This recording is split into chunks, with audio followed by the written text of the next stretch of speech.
welcome to the conservation conversation about preserving Mumbai's heritage. Khaki Lab is excited to have our panelists here for today's discussion.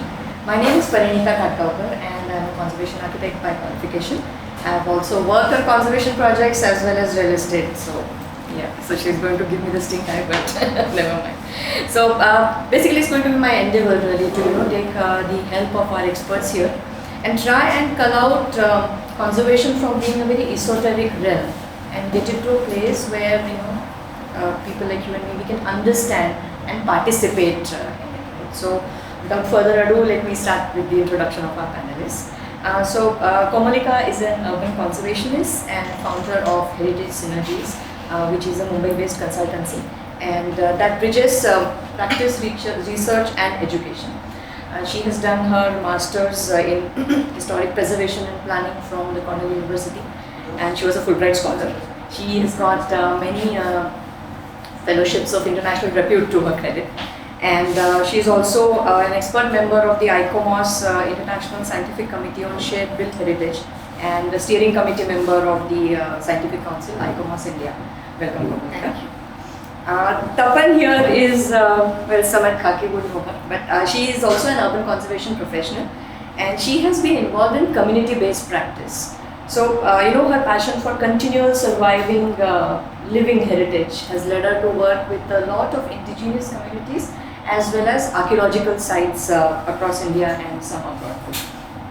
And she has been associated with various education institutions, trying to get their master's program up the ground and then running them, as well as being on the scientific committees of large organizations which talk about awareness and conservation best practices and so on. So, welcome, Tapan. And last but not the least, Mallika is the youngest of the lot. She's a young conservation professional. She's a conservation architect herself. And she's taken up a mammoth task actually of photo documenting Mumbai's everyday heritage, right? And she's worked with leading conservation architects in Mumbai, and that has given, I think, her an in-depth understanding of what a conservation project entails. So she's also into awareness building, and she conducts heritage walks for that. And I'd like you to speak more about it as we go along. So welcome all, and a warm welcome to all of you also. So let us just begin. So what we'll do is I'll ask them some questions that I have in mind to start this discussion. And after this discussion here, we'll throw open the house for questions if you have, right? So let us start, and let me begin with you, Kamalika. What in your experience, or with your perspective, what does conservation mean for you? I mean, especially because you're talking about teaching, you're talking about writing, because we'll talk about what you wrote also, and you're designing, you're curating, you're designing museums, and you're conserving also. So what does conservation mean to you? So personally for me, and also therefore it reflects in the way in the broad-based nature of my practice, is conservation is not merely a technical or a scientific endeavor to restore an artifact or a built object in space. Of course, that is one of the main tangible aspects of what you see in the city around you. But I think my effort is to how do you make it more broad-based, how do you involve more people, and how do you make it accessible to different constituency. So oftentimes what happens is that we end up doing things and conversing within the converted, a set of professionals, a set of experts, or a set of people who already realize the value of conservation. So be it patrons, be it people who sponsor projects, or be it certain government officials who understand the value. So many of the times conservation remains within a realm of people who understand it and believe in it. But how do you sort of therefore through books, so when I'm writing books, then you try to reach a different audience. When you're doing a museum or an exhibition in a heritage building maybe, you're trying to reach a completely new audience and ensure that how do you translate that experience which is understandable, which is not esoteric, which is in lay people's language, firstly, because all of us otherwise end up talking in very convoluted grammar as well. So that so each of them fulfill a different audience, but also a different role to play. And when all of it comes together, so when I work on urban conservation projects, then I'm working both in a bottom-up as well as a top-down way, because the bottom-up means you're working directly with communities. Firstly, who, as experts, we end up going into a situation believing, okay, we need to conserve this. But then when you talk to the community, you realize that their understanding of what it means to them, and maybe they don't even value it, but they have something very valuable. So it's also about working with them to revalorize something that they have. So while you're doing that, you're also working with government officials, making sure that the neighborhood is not bulldozed after 6 months because of some other priority, etc. So so for me, conservation is more of a tool to make inroads into in different ways, to build greater engagement of people and different kinds of publics with the discipline. So good that you spoke about engagement, because now, Tapan, I'll come to you, because you have worked in this sphere for a long time now. You are trying to engage communities, and you're trying to sort of mobilize communities into getting something done, and you had some successes as well. So, Yes. What is conservation for you? So, frankly speaking, when I began with conservation, I took it as a challenge. Why did I get into the field of conservation? It was challenging that there is something already existing, and you have to work with it. You have to delayer it, you have to remove certain things, you have to think about it, how it has changed over time. So that kind of fascinated me. But over time, with the whole engagement and with working with people, it's grown to become almost an attitude. For me, it's a way of life. And that's why it's not limited to any monument. So even if it's a small artifact or a kind of a craft, or it is a monument, or it is indigenous settlements, it needs the same amount of care, is what I've realized. So if you have the attitude of being able to look at it with the lens of sensitive intervention, of looking at it through the lens of being able to keep it for a longer time, being able to not abandon it, so keep it in use. So how do you activate all of that? So whether, like how Kamalika was mentioning, whether it's an artifact or like I dealt with even a settlement of say 100 traditional homes in like a Hampi World Heritage Site. In both levels, the amount of research that was required, oral narratives, written texts, investigations, whether it is structural, condition, inside the building, outside, what is around it, what is existing around each home or each artifact also plays an important role. There are not only masons and carpenters and workers and actual very expert restorators involved, but there are also officials, and so the people who own, the people who govern, they are officially entitled as protectors, but they are also the responsible kind of people, right, to be able to protect it. So it is very complex, right? Like you understood, there are so many people involved and everyone has a role to play, right? But still, at the end of it, the practice of conservation can become very simple. And I realize there's only 3 principles which govern my work with the community: is persistence, persistence and persistence. Okay, persistence to keep it minimal. Kam se kam, less is more. Persistence to keep it reversible, so that it can adapt. It can keep on getting used. When you keep using a place, it needs to be able to change a little. You can't be very rigid with it. And third is long term. Let's not think of it as a quick fix solution, right? So persistence to keep all of this always at the back of the mind is what has driven the practice, because then you are engaging with the people with a different intent. You're engaging with them to understand how can you keep it in use.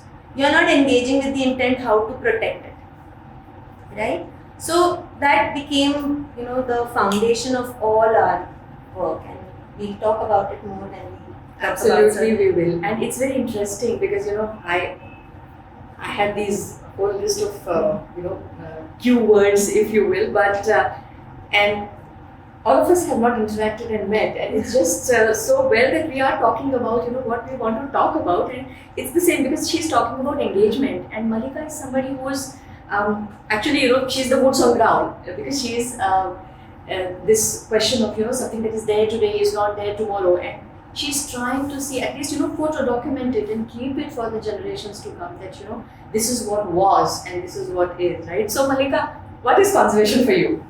So I think I have these two aspects of conservation. Like first, she said like less is more. So you don't have to do a lot of work to make it look beautiful, but at least we need to make some efforts to make it stay for a longer period.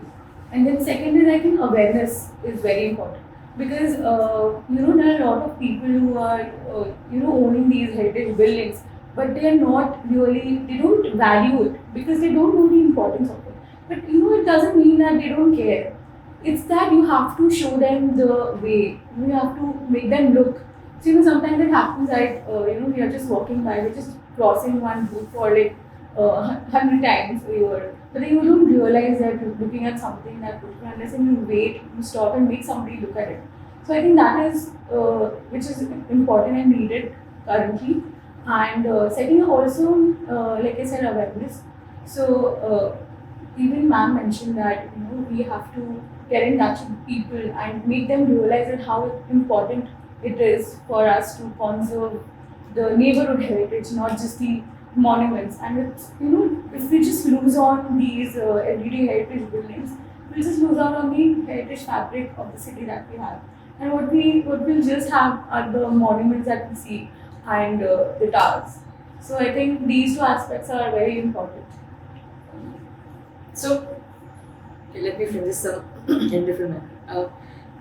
Tapan, in your experience, and we're talking about engaging people, we're talking about intangible part of heritage and not just tangible or not just the monumentality of it all. And we're also talking about creating awareness and getting, because the more we have this conversation, the more we include people, the more inclusive it is.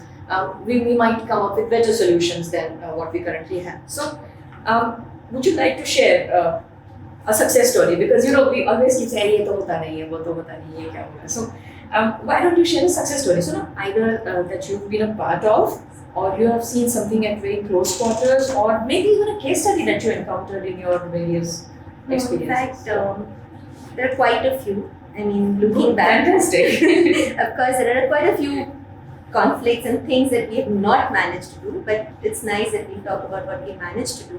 So I remember the first milestone. The milestone restoration work today, as we know it, is a very formal approach, right? But when it all started in 2016, and the first, right from the very beginning, I think it was a success. Of course, at every step, it was a fear of the unknown and the fact that we don't know, ab hum wo kar payenge ki nahi, wo hoga bhi ki nahi. But the end product didn't matter, right? Because it was a journey. It was really the journey of seeing a transformation, not only in the people who lived around the milestone, but in the BMC, in the officials, in the people who came and visited it later. And it started with an engineer who spotted it while he was on a demolition drive. Wow. Okay, why did he spot it is also hats off to Khaki, that we just requested Khaki, let's do a walk on parade. Okay, well, we had just visited one walk with him and we were like, we have to do this because our office is located there. So this engineer picked out cues, and the moment he was demolishing all these encroachments on a pavement, he comes across this stone which he feels this is something different, and he calls his officials. That's all. It just needed him to make a call and stop the JCB for a little few minutes, and that started the whole process. So the first success is already done. Till date, he looks at Bharat if he sees anyone. He apologizes that मैंने एक water fountain at Baikala, I had missed it in the demolition. So it's this change. It's this kind of mindset which needs change actually, right? Because then only it becomes an attitude and a practice, right? So when it started again, with the people who lived around Basti ke log, they have nothing to do with that milestone, right? They used it sometimes as a shivling, sometimes to sleep on it, sometimes to keep things around it. What It had an electrical pole next to it. It had a water connection which went close by. During the entire process, the water had to be disrupted. That connection was not there. For a few days, they didn't have water connection. They were furious. They're like, what do you want to do? Corporators, they like, sab log, why are we trying to do this British milestone or whatever, right? But the day it got removed from the ground and they saw it 3 feet tall, and that Hydra came to just keep it aside, for a few days till we take care of the location. They were so scared that ये milestone लेके जा रहे हैं. And the entire Basti, people were running behind the Hydra, please इसको मत लेके जाओ. So, it again shows that while your interests are there, at the end of it, what mattered to you was that one milestone which you had started to feel something for, because there was somebody constantly just talking to you about it, right? So, it was a huge success story, not only in terms of it triggered and kick-started today the whole milestone project, whether whichever way it's being done, but that particular project is very close to my heart as a success because it changed the people's attitude around it. Okay, even while we were doing so, painting the surrounding around it on the day of the inauguration, the local painter shop behind wanted to do it overnight. So you have all these change in the perspective of it, right? So like this, there are lots of examples. Even when we worked in like a World Heritage site, we converted a ruined house into a homestay. We had been working there for 5 years. After 5 years, we saw a house again get back its original traditional veranda with the wooden post and simple. But they just suddenly felt कि वो homestay देखने का हमें याद आया कि हमारे पास भी ये हुआ करता था, right? So you just sometimes need demonstration cases to trigger, and that's what I think where the success. So a sense of belonging or a sense of pride in what you have. Completely, and without you having anything to do with it, also sometimes you start to begin to believe that it belongs to you, right? So, and that can happen if you are able to just continuously keep doing something in the field, right? So, yeah, I can bring on more, but I'd like to hear some more examples. So, Mallika, over to you now. So success I may not stories. be able to talk about practice, but I think success for me was, when I started with the documentation of these buildings, I used to post it on the page.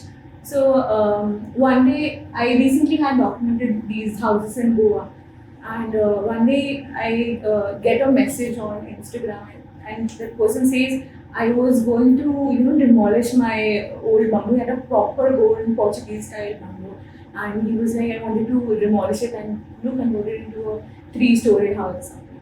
And then I just saw your picture, and it just made me realize how beautiful my house is, and how it's precious to the the neighborhood that he's living in, and he also has got a lot of values. So I think, like I said, it just you have to point it out to that person also. Sometimes you can't see what's right in front of your eyes. Yeah.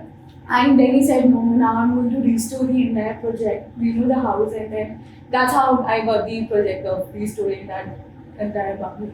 And then second part was, there are a lot of messages from people saying that you should come to Andheri, there are a lot of houses here, you should come to Borivali, there's a house just outside the station. So this is how, we just say that people are not aware, or they don't feel that, these heritage structures are important. I think there's a lack of medium, which is, where people are not able to contribute to to conserve these heritage buildings. And there are even a lot of people who I met, they used to keep on asking, where do we try to contribute? Is there a way that we could just try to save these heritage buildings? So I think that is also just the stir that we kind of create in people's mind, that it's important to look at these neighborhood heritage spaces as important as we look at the monuments. I think that is the success story I would talk about. So, no, I think, and I agree with you on that, because like many times you have to really shake somebody up and say, look, that's in front of you, right? And I think that is what all of you all have been trying to do in your own ways, trying to engage with people and trying to get conservation from being monumental and getting it to your everyday use, something that you pass by every day. And that is how you create awareness really in people. And so, Kamalika, you would like to add something to success stories, and I'm sure you've had many as well. So Yeah, so I'm going to cite something from Bombay because I kind of work around different cities as well. So, and I've only been living in Mumbai for 7 years now. So when I moved to the city, one of my initial engagements was I was not working on my own. I sort of set up my consultancy. It's only been 5 years. So the first 2 years I was working with different organizations here to just get an understanding of, get more rooted in the place and understand the place. So I was working for 1.5 years with this organization in Mahalakshmi called G5A Foundation. And they're a cultural center, but they also have an arm called City Lab. So I was sort of heading that City Lab initiative, which looks at participatory ways of neighborhood engagement and primarily focusing on G South Ward area. And I also live there, so I'm also G5 Ward, G South Ward citizen. So, I thought, okay, this is like great because I'm able to do something for the ward that I live in and engaging with PMC and all. So one of the main projects we took up at that time was the Worli Kolivara. And now Worli Kolivara is, is known for many, many aspects. Of course, the Worli Fort is there, and then the fishing community and all of the politics of it, because of all, they're always in the face of all sorts of development and other issues, but also the Gauthan itself. And we had all of these, lofty ideas that we're going to clean up the neighborhood, do arts and culture programs, activate the Worli Fort, do cultural programs in the backdrop of the fort, light up the fort and make it a great touristic place. But when we started actually working there with the community, etc., going there and getting a sense, and we realized the ground realities of how contested and how difficult it is also sometimes. It's not a bed of roses that you feel, there's this community that lives there. And so then you have to do deep research to actually figure out, and then we realized things like actually the demographic of Worli Kolivara today, there are only about 30% coolies who are still there and in the fishing sort of traditional trade. The rest are all migrants from different places, and they may or may not be as invested in what the history and heritage of the place is. So that was learning number one, that how do you we as professionals also end up romanticizing, Gauthan hai, bahut aise preserve karenge, waise preserve karenge, but the ground realities of the place and who its current stakeholders are very different. So how do you engage with them? Then we found this other issue of, we can't even start talking about arts and culture because there are issues with solid waste management in that place. The sanitation, the basic collection of waste. The shoreline was filthy. So though within the Gauthan and their houses were, and the streets are very clean, and there's that Indian attitude of we will keep our house closed very clean, but our backyard is common, is we keep dumping. So the shoreline was filthy, you can't do anything. So that's when we realized, when engaging with the various Machimar organizations and other community-based organizations within, that we need to, we can only talk about conservation and culture maybe as step 3 or step 4. First we need to bring all of these disparate organizations and communities, right, from migrants from Bihar, UP, etc., get them on the same page that we want to do something here. So we started actually with the workshops for women and children, so make them more empowered or have a voice, because they are the ones who are mostly there. The men kind of go out to work and come back. So you many times have to invent new tools to work with them. And we actually devised a solid waste management program with the BMC or with the G South Ward BMC office to make all of these the women and the children like waste warriors. So you have to come up with things like this, and then it's only after the in the 3rd year that we started talking about culture, and so because when basic things in the neighborhood is not clean, how can you talk about tourism? Like, who is going to come? You can't even take your car up to Worli Fort. You have to walk, right? Most of it. So those successes are like small successes where it's not, again, for me, success doesn't mean, this one massive stroke of thing. You have to, it's like a brick by brick building something that you have to make inroads with them, build trust. If you're working with community, that is fundamental. You build trust. Otherwise, they're constantly suspicious of you. Like, at one point in time, and that was our mistake. We were going in with these satellite images and maps to like document typical architect. Then आप BMC से हैं, आप हमारा ले लेंगे, तोड़ देंगे. So you also have to reinvent your tools of working when you're working in these kind of areas. And then slowly after you build the trust, you'll see that they themselves are very forthcoming in doing things. So that the women and children were in the afternoons when they're free. They were then we could initiate a conversation about now how would you like your street to be? How could we make your neighborhood and the livability and the habitability better? But it takes time. So 3 to 5 years. Yeah. No, I think one of the important points that you really pointed out at the beginning when you spoke about this was you have to be agile. In the sense, you have to be able to take a step back, a few steps laterally, sideways, do a whole dance, circumambulation and get to where you want to go, right? And unlearn a lot of things. You can't follow textbook approaches of what you have been taught in.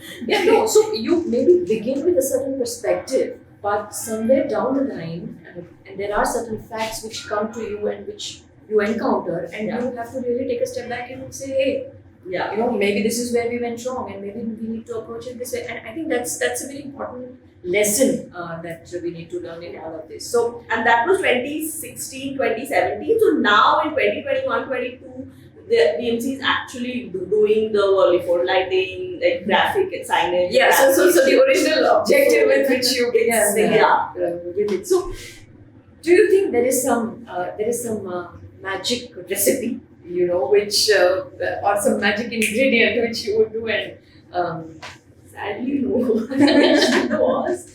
But also what I've realized is that you cannot have formulaic approaches that just because something worked here, I will replicate and that somewhere else. Within the broad paradigm of how you can tackle issues relating to heritage, every place has its own sort of parameters that you have to look at, and therefore it's not like I've worked in several neighborhoods, including like in Kolkata's Chinatown and other smaller neighborhoods and all. So every place has completely different dynamics, and that dynamics comes from the city, the community's history, what they faced, what happened to them, and where are they right now, and therefore how do they look at their built heritage or their intangible heritage as well. So I personally have tried to look for, because it's easy, right, for a professional that you did that over there, exactly. Try it over here. But it doesn't work like that. And if you try to do that, you're definitely going to fail. Definitely. So, Mallika, let me ask you, have you come across, like Kamalika says, there is no one magic ingredient or one size fits all kind of an approach that we need to look at. But so when you are trying to create this awareness whenever you go and whoever you encounter and your experiences, so what is it that like a checklist, if you may, that do you have a checklist which you sort of follow when you are talking to people about heritage, or well, if not a checklist, then what is it that you do to draw more and more people in this conversation? So even if we talk about and whenever I just try to even take a picture of a building, sometimes the person just comes out and yelling, what are you just doing? Don't take pictures. He'll come down, he'll ask me, what are you doing here? Who are you? And all of that. Because not everybody understands that we are trying to make some awareness, or we are trying to just capture what is there, because they have this fear in their head that somebody will just try and just come there to demolish, or some builder is approaching, because these are the constant encounters They're the pressures that we live with. Yeah, but then there are these sometimes I meet some people who are the owners, and they'll ask me to come inside, make me have tea, and then they'll tell me stories that this is, my grandfather used to live here, and we've grown up, my kids have grown up, and they'll come up with all these stories. So I think it's not like every person is different, and it's like a area-based approach kind of. So whenever I go to Parsi colonies, I avoid talking to any people, but because everybody is so like, they will just yell at you, don't take pictures of my building. So this is what I just try to take pictures, and then I leave, because I don't try to talk to them. So I think that's. So your recipe, Tapan, what makes okay, I'll ask you, what makes a project really tick for you, apart from the passion that you have, of course, for the project. But like Kamalika said, that these are not big successes, right? But they're small wins, which go a long way in getting the community to trust you. And I think then that shared journey starts. There's a common goal, and you're walking this path, and everybody is in it together, because then there is no bahar se aaye hain and they are foisting their ideas on us and say, ye karo. No, we are doing it because No, but it is hitting the nail on the head, right? Okay, you're asking for a recipe. If you don't know what you want to make, that's where it begins from. What is the intent, right? For whom are you doing this? We have to first, for me, always that is the first question to myself. That okay, if this has to be done, who is the primary kind of person for whom this whole process or the journey is going to make a added value? What is the intent? Intent is not the end product, not that the fact that we are doing a project, like how very rightfully said, but like she doesn't even know whether it will ever get converted into a project also, right? What is the intent is again to make that value or that heritage or that thing make people more aware, but also eventually the project ka intent hai ki hame wo value, we want to make it better. We don't want to create a project at the end and say, oh, we have completed this museum or we have completed this project. If that intent is clear, automatically all your ingredients the place only will give you, right? Whether it is starting from talking about waste management and cleaning up, or whether it is about, like even in Kotachiwadi, a similar, I would say an example, because Worli Koliwada, after you left, I've read all the reports and tried to work again with G5A. Okay. I'll talk about that later to you. But Kotachiwadi, we did a cleanup kind of, where we invited the community itself, and BMC organized, because they have house gullies. So the shore is not there. Earlier, of course, originally they probably aparted the shore and the wadi was spread across right up to the sea. Mm-hmm. But today it's these houses with narrow house gullies between them. So it is again from there. Our office in Parel, it used to be a khandar, where we convinced the owner that the incentive eventually was to be able to conserve the building from day one. It is not a listed Art Deco building, nothing. Right? But the intent was there, but the approach was landowner को बोला 1 साल के लिए हमें rent पे दे दो, उसके बाद आप demolish कर लेना ना. You have 2 tenants staying there. By the time you convince them, let us do something. He started seeing what could be done simply. He started seeing, he allowed us to be there for 3 years. Eventually, a person has now rented the upper floor, and we managed to do a full conservation, restoration of the building per se. From a khandar, it's become a premium real estate for that asset management company, right? So you can, the intent, if it is clear now, all your ingredients and all your methods and tools, you will keep trying to apply them to achieve that intent, and that should not be diluted at any point, because there will be a lot of forces, a lot of pressures, whether from government, from the owner. So you have to stick to that one, the heritage evangelism, right? Which Khaki has so truly coined, like the fact that this lab exists, and the fact that you open the window and it's like, oh my god, there you are. You're letting the cat out of the bag. It's an inspiration, no? So you're looking for that one inspiration for any project. Okay, and you make that as your target and then just go with the flow is what my secret Formula recipe is for that. Yes, Look, totally. that's really it's heartening to know and talk to you all about it, because something is happening there, and it's not कि यहाँ पे कुछ नहीं हो रहा, it's not कि किसी को पड़ी नहीं है, and nobody is bothered about it.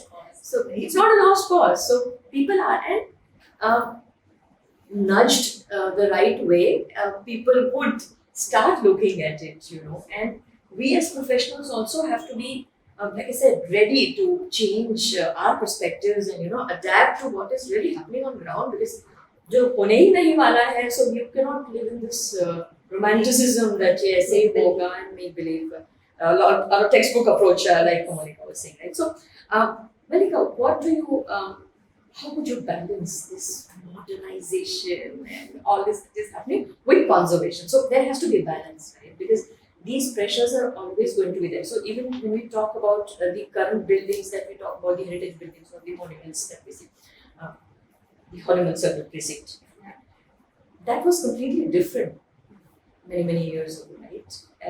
It got brought down to come up with something that is there now. So there are always going to be cycling. There are going to be pressures. So how does one balance modernization and conservation in your view? So I think your story started how I got into conservation. So my father is a redeveloper. So I've seen my father demolish a lot of heritage buildings. And I think that made me get into conservation more, because I was always against it. Why? It's such a beautiful So you're a rebel with a cause, right? Yeah. So I want to do that. So he was always against, not against, he was always supported, but he used to always tell me, this is more profitable, come here. So I think a listing, for me, I have always tried to, work on that side by side with the page. That a listing should be created apart from the listing that we have. And, based on the value of these buildings and also these neighborhoods, I think that would help better to, understand if, like you also said, we can't just romanticize every building, every heritage building, and we can't just, conserve everything. I think the listing will actually help us to understand what needs to be, conserved, and what can be, redeveloped, or we can work on that. So I think that kind of approach is actually needed, where you set either some parameters or something like that and work on it, and you kind of balance out between the new and the old, because you can't keep conserving everything. For example, even I stay in an Art Deco building.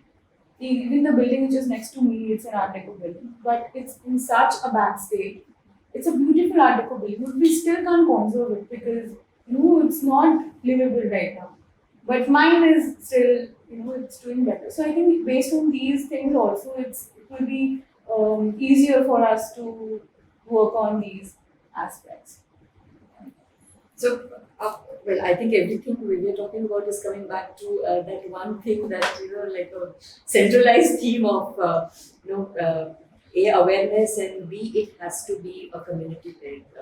The people have to want it to happen, for it to happen, right? So, Kamalika, and you worked with government organizations and non-government organizations as well, and you are also on the education side of things. You also write.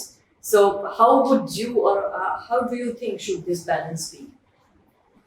So I feel that as conservationists, we are often perceived as people who are in the past. Like we don't want to accept the fact that we are living in 2021 and there is development and there is modern materials and things like that. But that's not entirely true. I think as conservationists, we need to be very pragmatic about the time we are in and the pressures of the time and aspirations of the time. So having said that, I think I'm not a proponent of saving something only for the sake of nostalgia or for the sake of this used to be there, so it needs to continue to be there. How can we make it still valuable and relevant to us? Of course, there are those iconic places and those which are landmarks in any city, and but with everything else, I think if we change the lens through which we look at these buildings, because we are at a time where we're talking about these macro things like sustainability, climate change, and we know it's established that existing buildings are the most sustainable. They have the lowest embodied Carbon, carbon footprint. So and demolition of it is so hugely wasteful from perspectives of landfill, of energy costs itself. So if we are able to change the conversation, moving away from nostalgia to practicality of that, having these buildings make sense. They not only make our city more beautiful, but and humane and livable, but they can also be upgraded and retrofitted for modern day contemporary living, for office spaces, for residences. And this is what like cities in the West have managed to do, right? Like when we go to the West, everybody seems to be like, oh, we went to this wonderful cafe and we love to stay in this studio apartment. But somehow we forget that all of that, there's also a possibility to do it here. And especially for a city like Mumbai, where the bulk of its heritage is civic or as ensembles or residential. There's so many cessed buildings, 15,000 cessed buildings in the city, grade 3 buildings in the city, but there's just been no vision to figure out how to recycle and retrofit that then, right? Then we just wait for different monsoons for some balcony to collapse or some fire and something is demolished. So there also needs to be an imagination within the planning policies and these various heritage departments, etc., to go beyond listing. Because after a point, listing also loses teeth if you don't notify it. And this is also something I think Bombay was far ahead of the curve for other cities to actually list heritage precincts back in 1995. But today, if you go and see some of these heritage precincts, they're off the heritage list because the character has changed. You have not been able to control the amount of change in those Gauthans or in those precincts. So, what is the point of being ahead of the curve if you're not being able to sustain it? Yeah. So I feel we need to therefore you can't stop development. That's not going to happen. Okay. So you need to come up with other alternative, more proactive, more imaginative tools and also incentives for anyone to want to do this. Like a young country like the US, where I studied for 2 years, we keep saying US mein kya heritage hai, but they have policies in place where you can get income tax refund, and that's a huge incentive. If you protect the facade of your building, or you restore just the facade. Inside, you can still upgrade. But we have an example of this in the Zara building, right here, next door, right? So that's what they've kept the facade. Correct. And so something like that needs to, percolate across and become more widespread and not be these isolated examples. So conservation as an ethos needs to become more mainstream, I feel, through dovetailing it into planning, into decision making. So at one level, of course, there is awareness and advocacy, etc., public engagement. But finally, the decision making needs to wake up to it, because otherwise, it's going to be a lost battle. And for a city like Bombay, like there are other cities in India where all said and done, there is this redevelopment boom is not there. So you are still, the pace of change is much slower.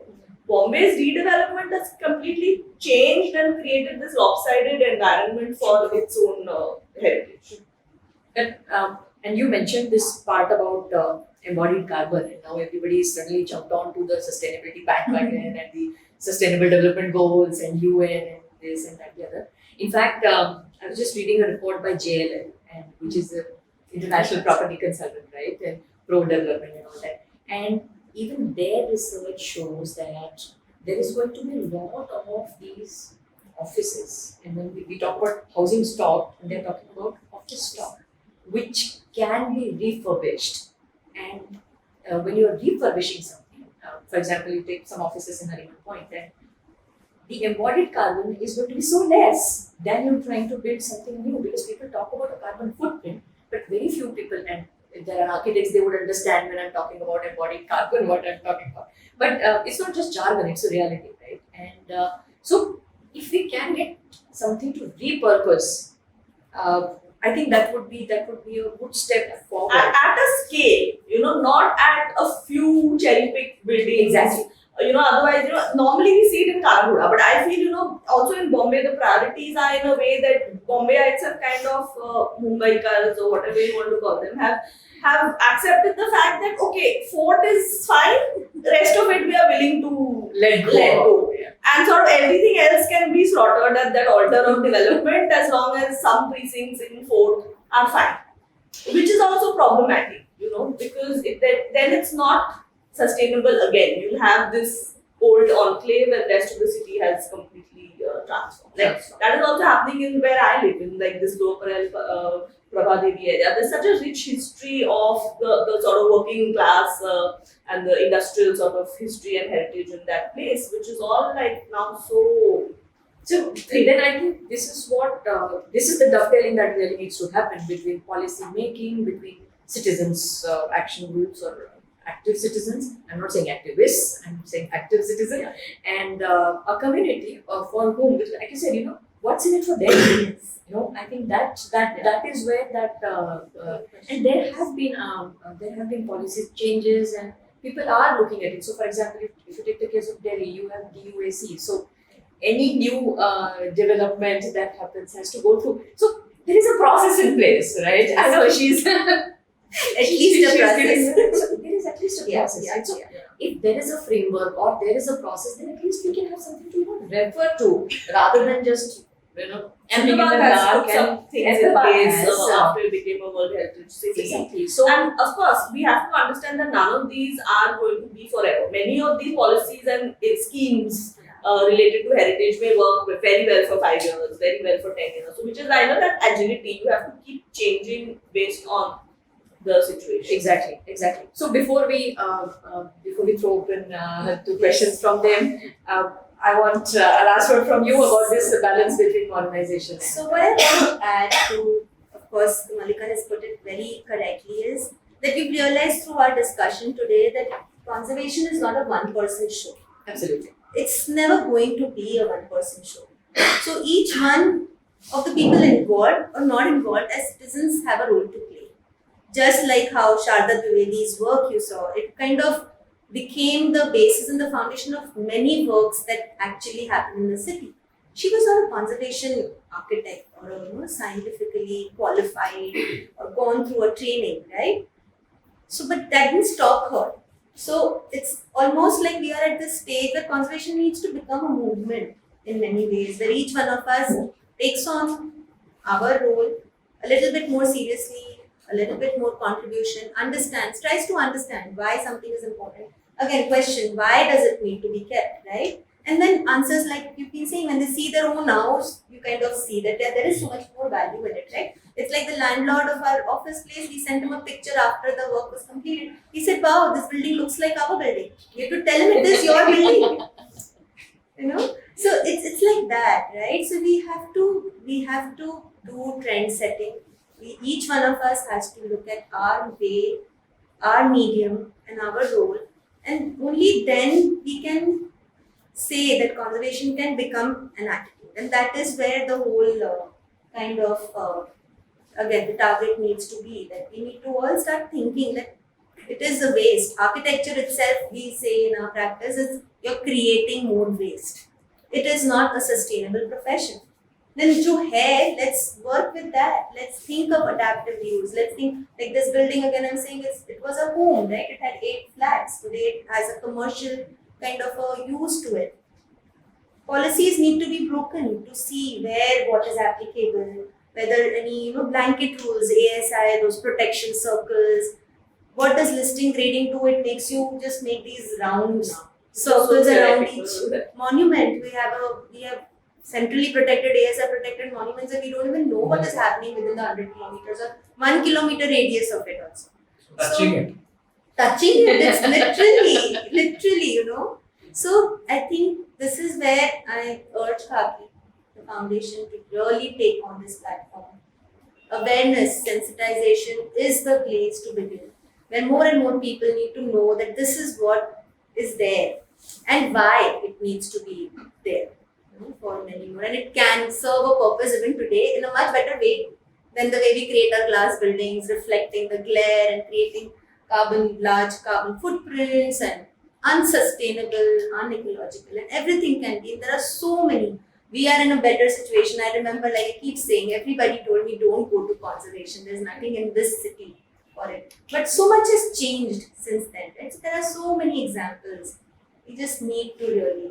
That's my take on how to achieve the balance. So, onwards and upwards, right, for the Yes. conservation movement. Yes. So, with that, I open the session open for questions if you have any to our experts here. Any question? Yeah, any questions? Curveballs, googlies. Because now I'm out in these. I'm facing it. So, So can I ask one? So typically you see 80s and 90s is when citizens in this city were very, very active. And that's the reason this city got the first heritage bylaws in the country. What happened according to you, because you would have interacted with people who were active then, yeah? What happened that the city has lost that activism as it used to be? Because Sharada, in whose memory the exhibition is on, was one of the stellar actually. Shan Chainani, Rahul Nehru, so many people. The kind of work they did, and that was of course pre-social media. Yeah. I mean, when it was far more difficult to influence people. So, why are we somehow lacking in that?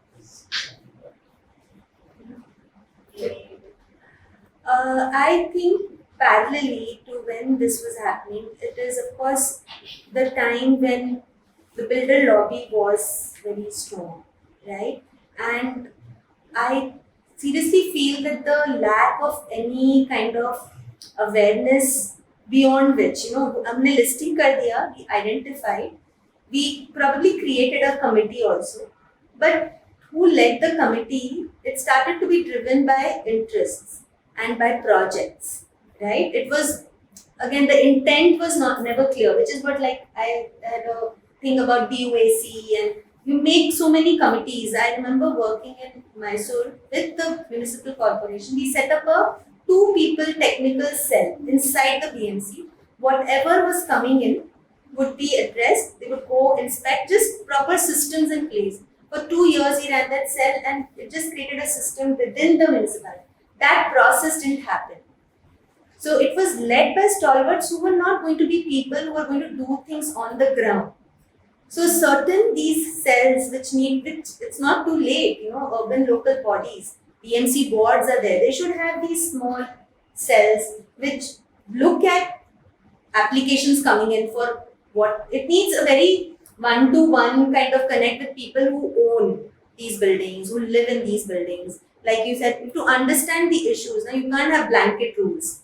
You can't have blanket grading grade 1, 2, 3. उसका कोई logic ही नहीं है. Why is something grade 3? And why is something grade 1? Then both of the things need the same amount of care and probably have the same amount of value, except that it's not so monumental maybe, right? So the grading process also, because we didn't have any precedents to look at, right? But today we have. So that's why probably it needs to again happen. What happened in the 90s, it's time for us to just like a redo of that, and relook at okay, whatever we learned. Yeah, gaps tha. There was no mechanism for them to enforce it. We are reviewing the heritage list. That's all. I've been part of reviewing this heritage list for so many, like every 5 years. And all that we are doing is removing, adding, removing, adding. There's no balance, there's no thought. Why are we removing? Why has something changed? Nobody's talking about it. So I wish Sharada would have been here. I would have told her, please, we need to write about that. Okay, what has changed? And today again, but we are at that, I feel we are at that juncture again, where we just need to take that step and say, okay, let's set up these units, right? And again, do something. So, instead of Khaki lab, do something, let us do something. Yes. Khaki lab, I mean, all of us. Right? I'm looking at this as to be that one cell, which again creates those springing points for each one of us, right? It's a platform. So that's it. I hope Yeah, he's satisfied with the answer. Because he asked the question. So, recently I did this walk in Ahmedabad in the polls, and there was this example of this poet's home, which they wanted to maintain as heritage, and yet they had opened it up to the community. I think I forget the poet's name. Tapan. Yeah. So the facade is there. That space is now open to the community around, and they use it for so many things. I think that's a fantastic idea because that heritage becomes your own. Exactly. So we have so many, say, statues here or small heritage structures here, which, how can we work towards adopting them in a manner that the surrounding community begins to use it and venerate it at the same time, so conservation happens? That'd be fantastic to make steps like this. How should one go about that? No, you're absolutely right. So I feel, like I mentioned earlier, we need to shift the lens. If we stop looking at heritage just as heritage, but as public space, as, open space, and how do we just make, because especially in a city like Mumbai, which is constantly constricted for space, and how do we make meaning not only in beautiful buildings, but in our open spaces, even in our chalks, in the space between two buildings, and unearth these histories, Like, of course, because I am originally from Kolkata, I know how much of cities of colonial origin carry a colonial baggage. And it's very difficult for them to shed that off and look at alternative histories, alternative narratives from a city. And every neighborhood is associated with some noted personality or a history or a local activity of significance. So all of those, if we can unearth, then of course, like a place like this becomes very important in unearthing those micro histories and micro places of significance, which you can activate. So it's not only about the Fort Flora fountain and the Hutatma Chowk, but every neighborhood, every precinct has its own spaces, which can, with a little bit of care and effort, become of great value to a local community. That's what just like even if you're in a business park walk, you want to come out and get some fresh air or have a lunch somewhere. That's how you make it relevant. So it's not only ki you clean up a place and put a statue over there, but it has to be used. And I think Mumbai has these You don't put a statue. The statue should have been, around that space. Yeah. So again, if we shift the conversation a little bit, the conservation conversation, to issues like livability, better access to open spaces, public spaces, heritage buildings will form that backdrop to like the theatre of life playing out, and that's how the setting will also become important.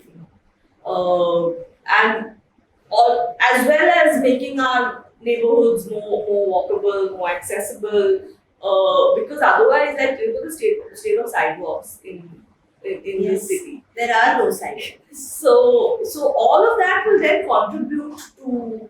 So it's not only I feel about a heritage neighborhood that should have heritage value, but all pockets, if we start unearthing local histories and micro histories, we find like every neighborhood going all the way up to the deep suburbs will also have a lot.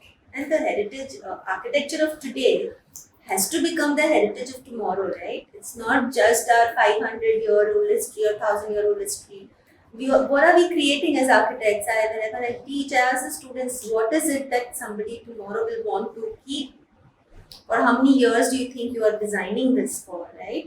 Because you are into robotics, you're thinking about metaverse, and you're thinking. But all that is very notional. In reality, the practicality, you need to think about all these aspects of what you're building. It has to become the heritage of tomorrow.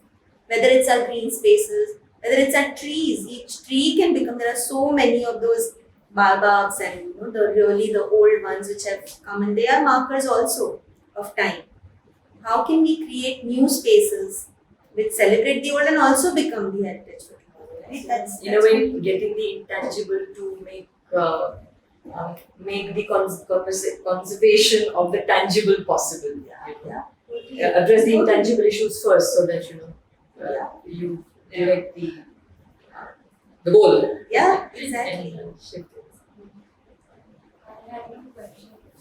My name is Kamalika. So when we went from college to undergrad, so in that there's one place named as Sipur in Ahmedabad.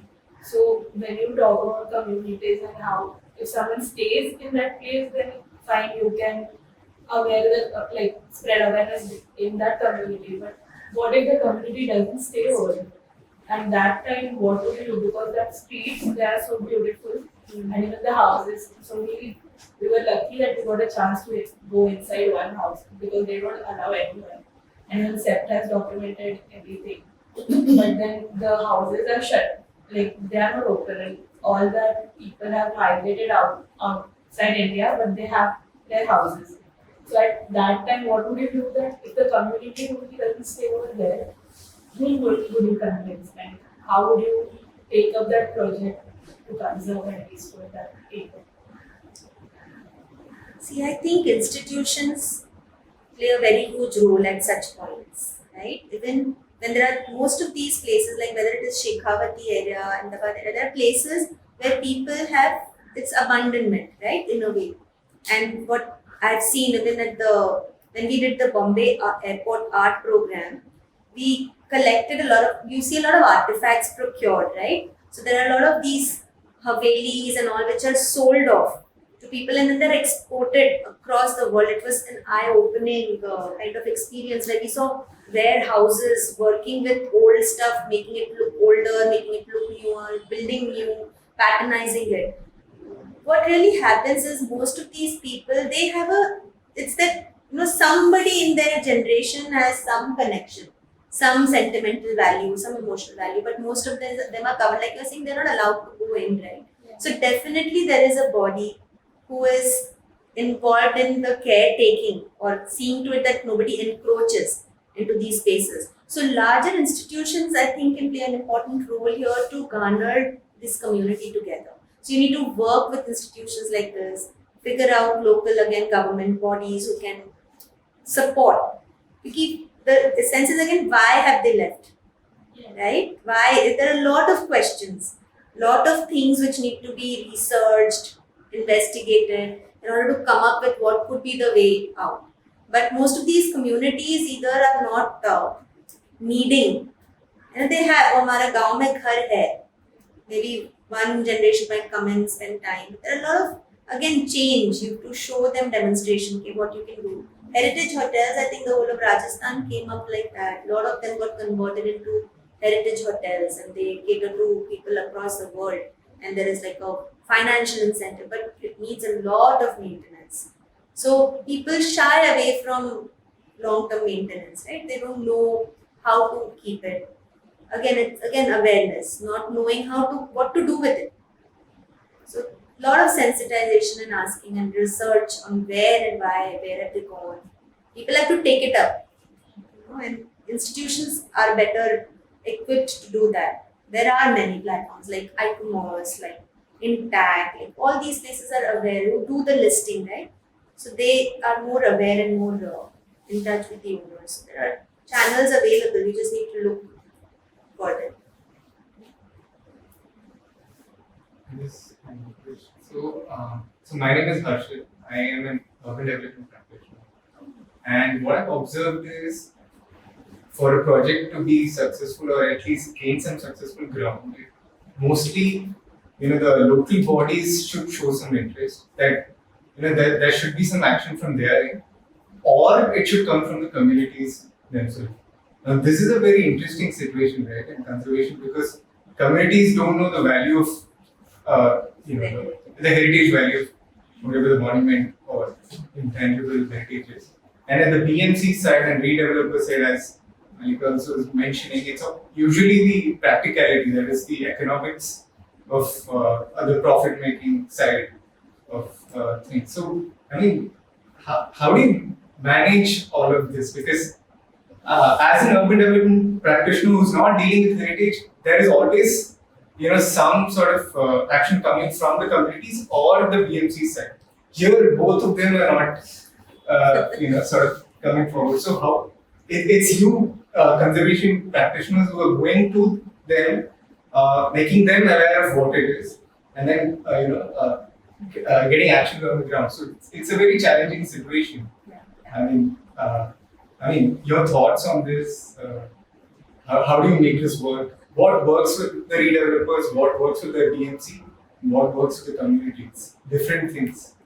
Yeah, we did one attempt with the milestone project where we got the BMC workers only do the work. Right.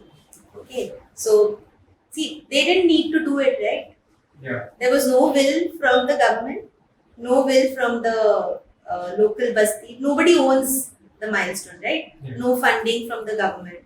So the BMC workers, we told that engineer who seemed to be interested. But You the have to find that engineer is one. not in all situations. One spark you have to find, no. Either it will be the engineer or it will be the assistant. Where nahi hai, वहाँ पे कुछ हो नहीं रहा है वो ward में, right? And most of these what happens is they're all connected. Mm-hmm. एक ward में कुछ हो रहा है तो maybe some other ward guy will connect with you. So engineer got the workers and they were used to keep cleaning gutters and they do firefighting job. So when they did this work till the end, they themselves didn't know what they were doing. यहाँ drill मत करो, हथौड़े से मारो, यहाँ ये मत करो. They were just constantly, when they did it and they were felicitated, like all the workers who did it, they felt like अभी next कहाँ जाना है? So like we have been saying, of course it is not a one person's job. A conservation architect is always stuck in the middle. that यहाँ पे भी interest नहीं है, वहाँ पे भी interest नहीं है, and we are walking along this road with the fear of unknown, fear of being thrown out, fear of no will from either side. So you keep looking, persistency करना पड़ता है. You just keep looking for that one spark. Whenever it comes, you hit it that time.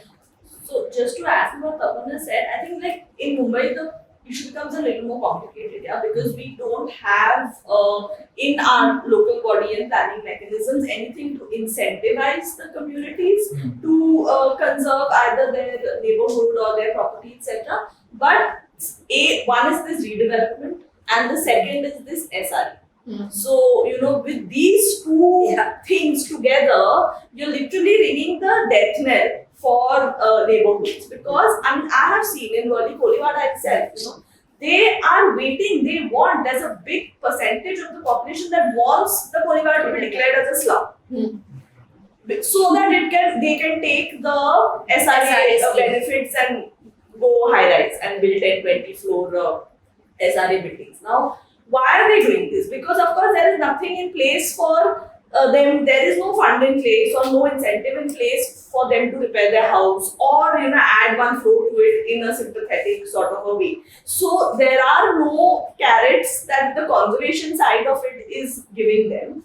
But there are all these other real estate gains. How do you monetize your asset? And at the end of it, we're talking about real estate, right?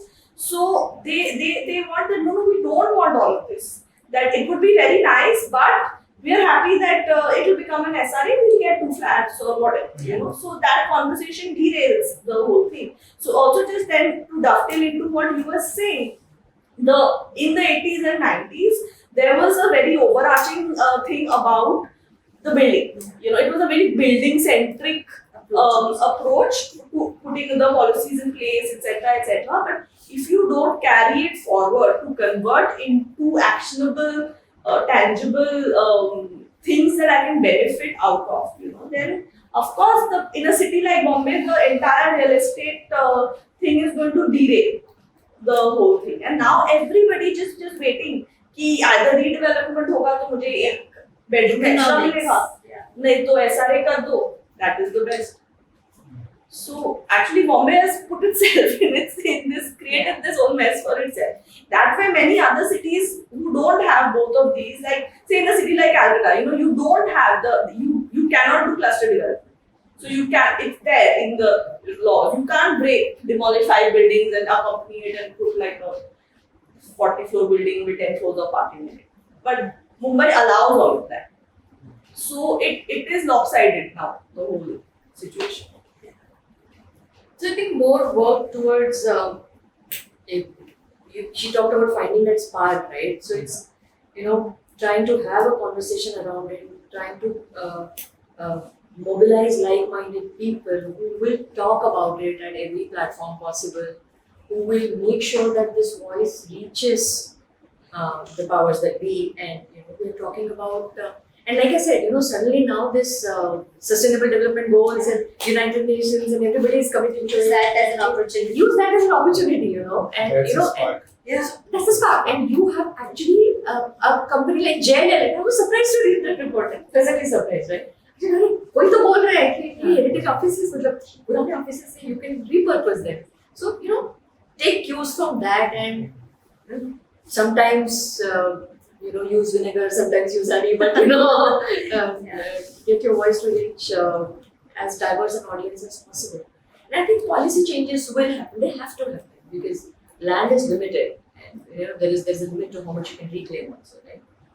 So and incentives, I think that is something which is a huge thing, which again, you need diverse expertise, you need economists, you need lawyers, you need people to come and really understand what can be done. It is not in the capacity of, as architects, most of the times we are the worst with money, numbers. So we need marketing, we need economics and people from that field to come, which is also what happened. If you realize with the heritage regulations that time, there was like Shirish Patel and all these people, they had that kind of a background also. So we need people to come together to look at this in a larger realm and really question even the conservation architect. Okay, when we were studying, this was like years ago when Nalini forced us, look at heritage and economics. But we don't really have that kind of training. So you need to reach out to other fields also to build what is this It's incentive. so hard to find, good lawyers who can say file a PIL to stay a demolition order or something like that. It's very tough. So, getting that ecosystem, there was an ecosystem in the 80s and 90s that they were able to build, which comprised different strong points, right? From the bureaucrats to lawyers to environmentalists. You need that. And then it becomes holistic. Only conservation architects with a very streamlined sort of Because we training. are trained that way. That's also required, but No, that's required. But we have a role to this is a play. larger discussion, right? Exactly. And every person has a role to play here. So that capacity building needs to happen across the board, where you will be able to have lawyers, economists, bureaucrats, municipality within every step, and have some capacity to bring this. Which is where awareness again comes into the picture. You talk at multiple platforms, talk to anybody you need. That okay, what more do you know about the place you live, the area that you live? That's where the whole idea of the walks and everything, and like many people are doing that in different parts, different ways, different historians are doing it. So that's why, like I said, right now maybe it's not too late yet, and we are still at that place where something, even in a city like Bombay, again can be in a way demonstrative. Okay, we can still do. We're a city of opportunities, right? So Because the thing about Bombay, this double-edged sword that I find, because all the capital is based here. There is so much. We lament that other cities, we can't do this, we can't do that because there's no money for competition. Who is going to fund you? Who is going to invest you? So all the capital is here, but the capital is being utilized for something completely different. So even if 2% of all that capital and that budget can be channelized into conservation, you're going to see a massive transformation in So the Mumbai art program, actually, it's amazing that we didn't even know till we did that it is by law, which is not, I think, notified and really brought out, that every corporate office or complex or whatever has to dedicate 2% of the project cost to art.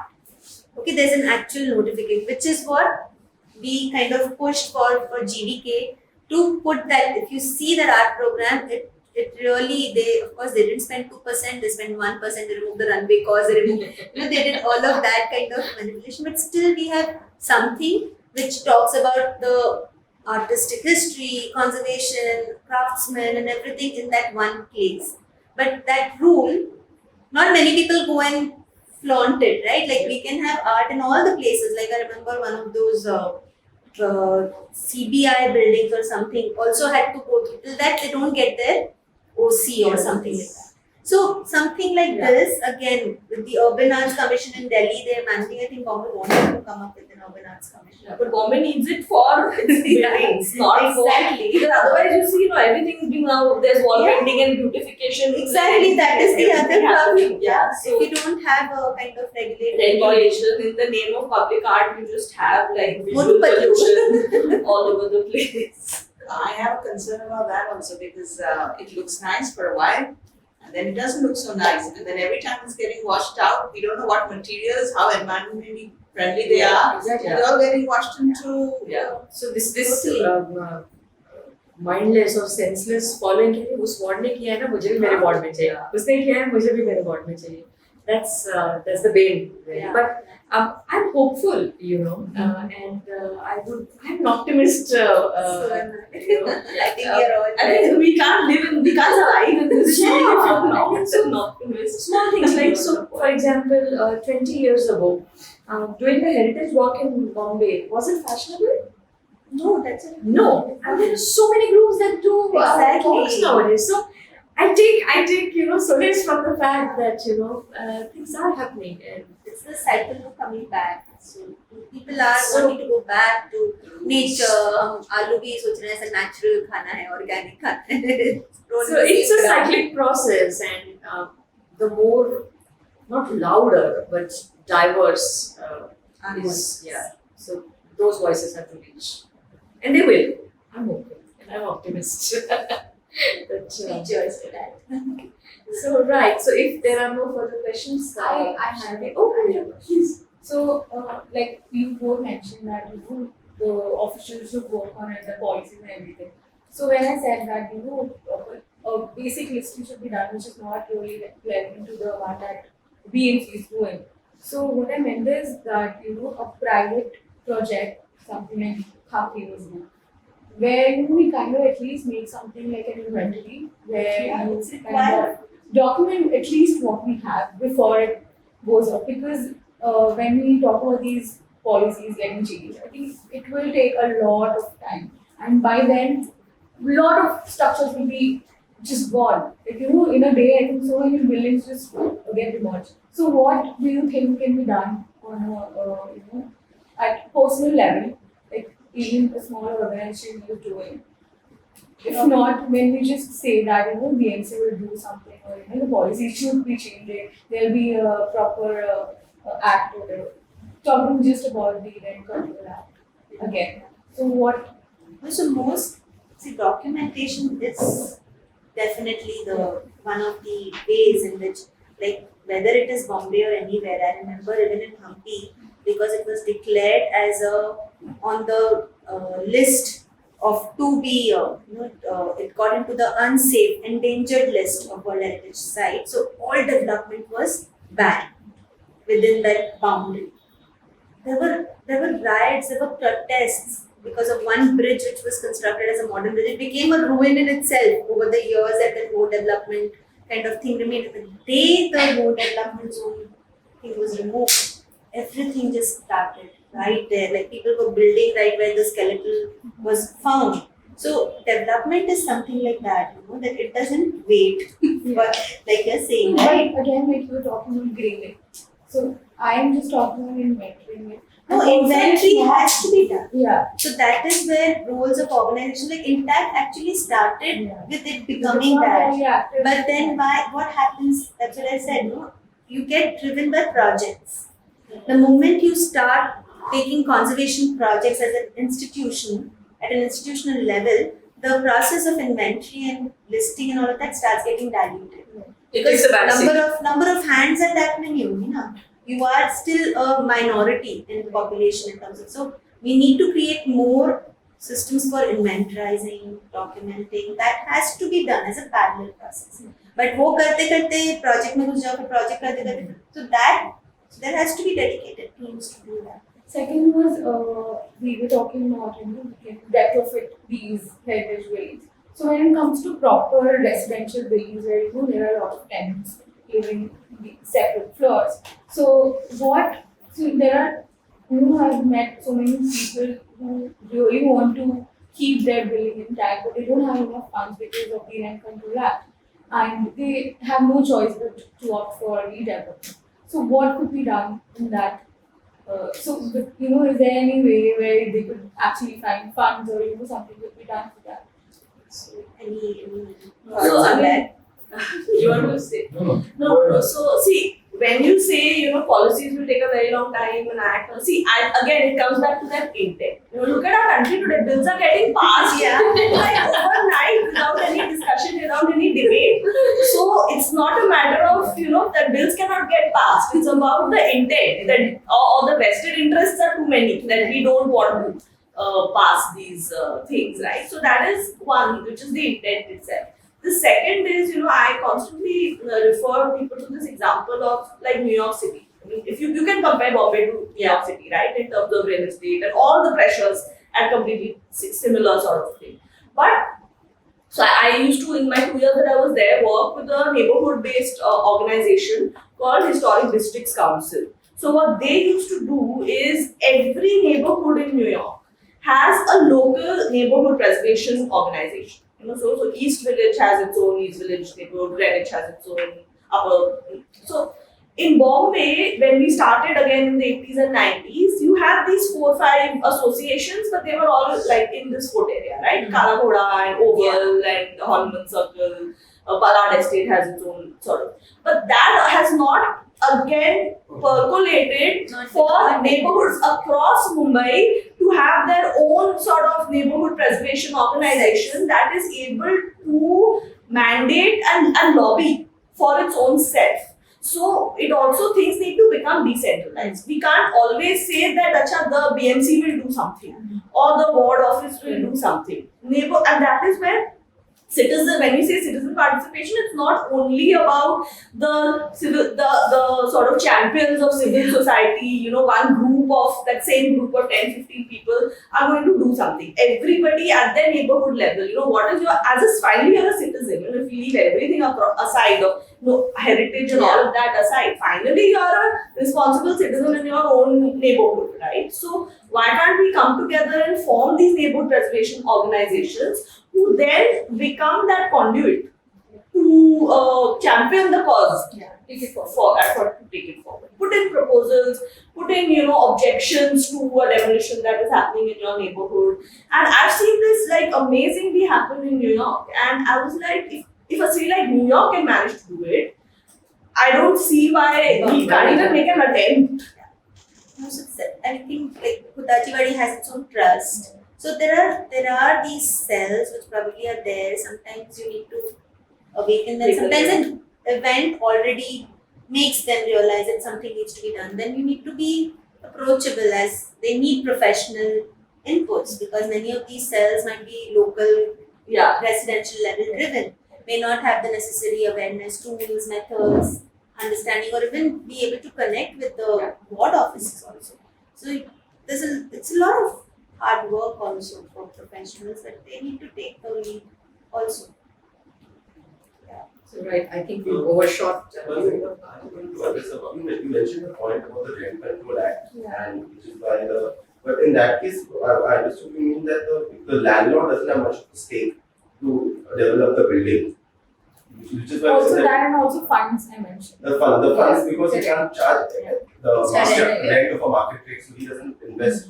But then the rent level, because I also live in a rent control building like that. But the good side of the Rent Control Act is it vests the tenancy with on tenant with almost ownership rights. So more than the landlord, it is the tenants who have a stake in the welfare and the management of the building. So usually, like in our case, it's not just the landlord who pays for the things. We have our own association because we see the value in maintaining our own. But that is also a rare case. But there the tenants need to be educated about it after building there. Because it's okay when the people are educated. Sometimes this happens, they don't even know that they have something of value. And then when they start contributing, because then that valuation part comes in. Because then as a tenant, you have a 60% stake if you want to sell it and go for it. If your building is good, you will get a valuation for your 60%. Our office building, that's what we've done. There are still 2 tenants who created hurdles throughout the process. Because they couldn't understand, we could only interface to a level where the landlord has to take the lead to bring them together, make them aware. You're not going to get evacuated. In fact, your place is going to become better. When they started seeing that and feeling, then the attitude little changed. Where they like park, all those, you have to address each of those. You can't so they, like you're saying, have a huge stake to and a role to play, and which is what, that's again sensitization at that level, and each building can have its own association. The Cooperative Society Act is for that. So there are certain things which are there even at the policy level. You just urban local bodies has been when that 73rd, 74th amendment happened was ages ago. So you can create cells. 73rd, 74th Amendment also talks about public-private partnerships.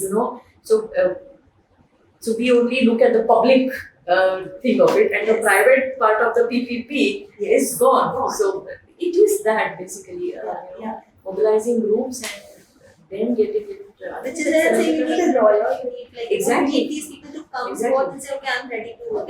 I remember Kapil Sibal and all in Delhi, there are few stalwarts whom you can go and say, please sit with us and crack this with us. And they will. Yeah, and they will because they just feel it is a kind of a need of the time. So yeah, you need those kind of people here as well. And it is there, it's just that, somebody needs to smell the coffee and wake up, right? And speaking of coffee now, I think you overshot and we are closer to lunchtime. So before we end, Atamas, would you please do the honors of giving a little memento to... Yeah, I just want to speak something before. Oh, please. So basically, the heritage cell is something that we would like to propose, right? At Khaki. I'm happy all of you to advise in terms of how can we... Here. The importance is that we can't have just architects on board, as she said. Exactly. We should have an economist, somebody who will make it viable. Somebody needs 3 crores to restore a structure. Yeah. Then how is he going to earn back that money, and who's going to fund it? Which bank is going to fund it? That person doesn't know. So, an architect who's only going to give a list that this is going to cost 3 crores is not going to help. Right? So, we should create a cell together, and this Khaki is just a platform to be utilized by different people. So I just wanted to say that. Yeah, over to you. So,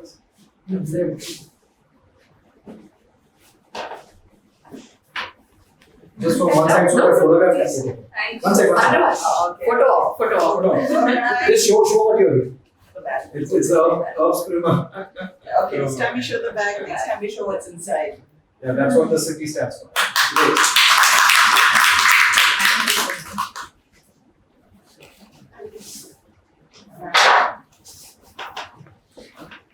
Shall we show the book this time?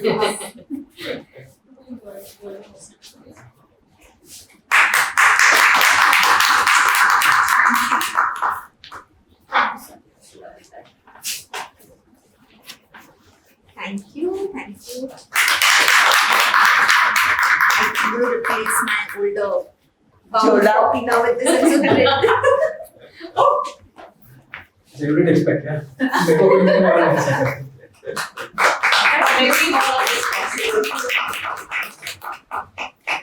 I think a very innovative discussion and very optimistic for the city. So it's actually interesting, Atamas, because Tapan and I know we know each other, but I had not met Kamalika, I had not met Mallika, and yet we began the conversation and we got there. Yes. So it's very interesting to. Words of feather flocking. I know. And we'll try and speak our different grammar now. So, all right, thank you all so much for attending. Thank you. And thank you very much.